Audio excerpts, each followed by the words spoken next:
Hi everyone, it's Southern Magic, and I wanted to come on and make a video on how to shuffle and pull tarot cards. So when I first started doing tarot, that was a big topic for me on if I was shuffling correctly, if I was pulling them out correctly, how do you know which one to pull? How do you know if you're going to pull the wrong one or if you pull the right one? So today I wanted to sit down and make a brief video on the different ways to shuffle and pull tarot cards and how they work briefly and what are different ways to do, different methods and different ways to draw tarot cards and pull them. So the first thing that I want to start out by saying is that everyone has a different way of doing this. So there is no one set stone way to do this. When I first began, I was searching for that. I was looking for what is the strongest way to shuffle? What is the strongest way to pull out a tarot card? But honestly, the answer for that is different depending on each individual. So it's up to you to try different ways to shuffle, different ways to pull the cards, and find a way that works for you. So the first year or so, I would do all different types of shuffling, all different methods of pulling. Sometimes I would pull the cards, sometimes I would get my friends to pull the cards. Sometimes I would shuffle the cards. Sometimes I would get the person I was reading for to shuffle the cards. So I tried out a bunch of different ways. And by trying them out, I found different ways that worked for me and different ways that don't. So today, I kind of stick to one method, but I did not learn that overnight. I tried a bunch of different methods throughout the years of reading tarot, and I finally stuck to something that worked for me personally. So what worked for me personally is not going to be what works for you. So first, I'm going to show you different ways to shuffle the cards so that you can practice these different ways and see which method really fits for you, because everyone's hands are different sizes, everyone's tarot decks are different sizes, so the way of shuffling that you do on one deck will be different for another. So the first way that I want to point out is a very simple way to shuffle cards. If you are awful at shuffling cards, you've never shuffled them before, this is the way to do it. So just like when we were younger and we would play Go Fish, you would just scatter all the tarot cards out on a table and then quickly mix them all up with your hands and pull them all back together. That is something that if you're reading for someone and you want them to shuffle the cards is a very simple way to do and kind of something that I began working with. So you just scatter the cards out, mix them up, and put them back together. Another way, this is one of the ways that I would use to shuffle my cards for years and years and years is a simple bridge shuffle. So you get the cards, cut them in half, and you will just lightly fan them down and then push them together. I like using this method because it really ensures that all of the cards are getting shuffled. Almost every other card, when you do it this way, gets filtered into the deck, so it kind of shuffles them a lot more quickly than any of the other ways. So I combine this shuffle kind of to finish up a shuffle if I'm reading, or to simply do all of the shuffling this way. So if I get new tarot decks, this is the shuffling method that I will use because it really does mix up all the cards super well. And another thing that I want to point out is that when you are cutting the deck in half to do this, if you have the deck like this and you cut it, you're going to want to make sure that both the top cards meet like this. And by doing this, it's going to mix up reversals and upright cards constantly. So if you have a card that's in reversal and you're shuffling like this over and over again, that card is going to go from upright to reversal and back and forth. So that is why I like to, rather than do it this way, I like to, when I break it, meet the two top pieces together. Because once again, that is going to mix up our reversals. So if you do read with reversals, it is important to really make sure that you shuffle the deck at least maybe 5 times to really ensure that all of those cards are getting mixed up appropriately. Now this is another method of shuffling that I have learned recently and just got familiar with because at first it was something that was over my head. I thought that I would spill the cards everywhere, and I did spill the cards everywhere the first couple of times of doing this method. So this method is just like you're seeing. You're going to grab a chunk and you're going to just let the top ones fall into place. And you do this very loosely and the cards will just gently fall into place.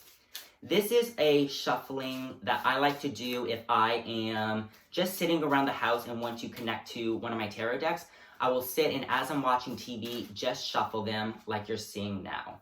And by doing that, it's just going to, once again, ensure that the cards are all getting mixed up. Now, with this way, I do like to incorporate the bridge shuffle so that my reversals are getting mixed up. So I will incorporate two. So that is how I personally read my cards today. I will do a mixture of this, the cut and throw kind of method, as well as the bridge shuffle. I kind of mix and do it my own way. Now, there are a couple other ways to shuffle, but they are a little bit more intricate and something that I don't think is really necessary. So those are just the three basic ways you can shuffle cards, is scatter them out, do the bridge shuffle, or do the cut and throw. Those are my main three ways of shuffling cards. Now to pull cards, there are different ways to do that as well. The first way that I would do when I began reading tarot was to fan the card out like this, fan them all out, and then run my finger over and find a card that either visually stands out to me or has a feeling over it that I want to pull out, and I will pull the card out like that. Another way you can do this, and this is the way that I have been using more recently, is to simply just cut the deck in half and you pull your cards from the top. Sometimes you can pull the cards from the bottom as well. So it all depends on your own personal way. Now you can also fan them out and let the person you're reading for choose the cards. That is something that I would do in the beginning as well. I would let the person choose the cards because I didn't understand how I could choose the cards and then be accurate for that person.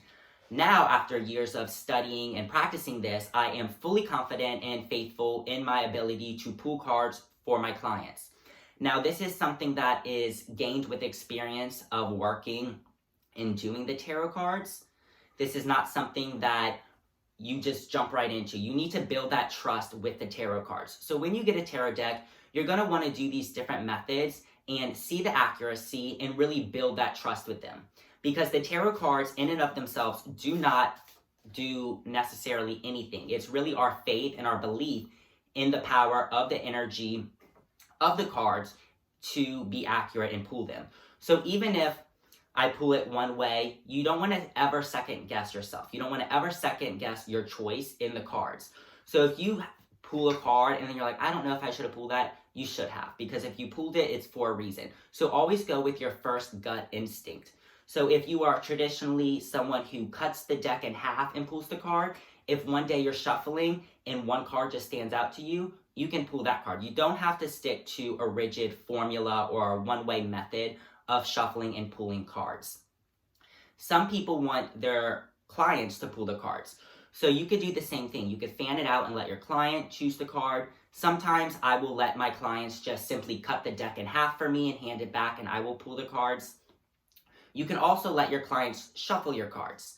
So there is one thing that I want to touch on is that there is a misconception that you don't want anyone else to touch your tarot cards other than yourself.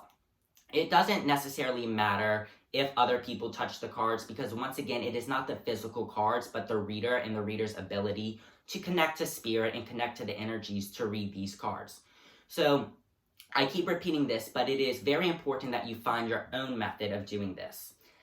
Another thing that I wanted to point out is when you draw a card, I never knew when I began, do I flip it over like this? Do I simply turn it over like that? How do you turn a card over? And the same thing applies to this. It really depends on your own opinion and your personal experience with reading and doing tarot and what is comfortable and familiar with you and your readings to make them more fluid and accurate. So for me personally, if I lay down my cards like this, I flip them from the back over. So the bottom of the card turned over will be the upright of the card once I flip it over. So I will do this and flip the cards like that. Now another way you can do is to simply just turn the cards over on their sides like this. Now, it really depends, once again, on your own personal comfort and what you want to do. Now, the only recommendation that I would suggest is that once you find a method that works for you, to stick with it and constantly do it that way. Now, that's not to say that you can't change it up, because I do change up the ways that I flip cards, the ways that I shuffle them, depending on the deck and depending on my mood. But it's important to have that cognitive recognition that you are doing it for that reason, that you are telling the cards, I'm switching it up this time, but we're gonna find that card that I need regardless. So I hope that this video kind of helped you guys with different ways of shuffling and how to pull them. I'm sorry that I wasn't able to come on and tell you this is the way to shuffle and this is the way to pull them, because there really is no one way to do this. Once again, it is on your personal experience and what you feel comfortable with and what works for you. So it's important to practice these different things that I showed you guys, different ways to pull, different ways to shuffle, and really see what is good and what works for you. So once again, I want to thank you guys for watching this video, and please check out my Instagram at Southern Magic with a K.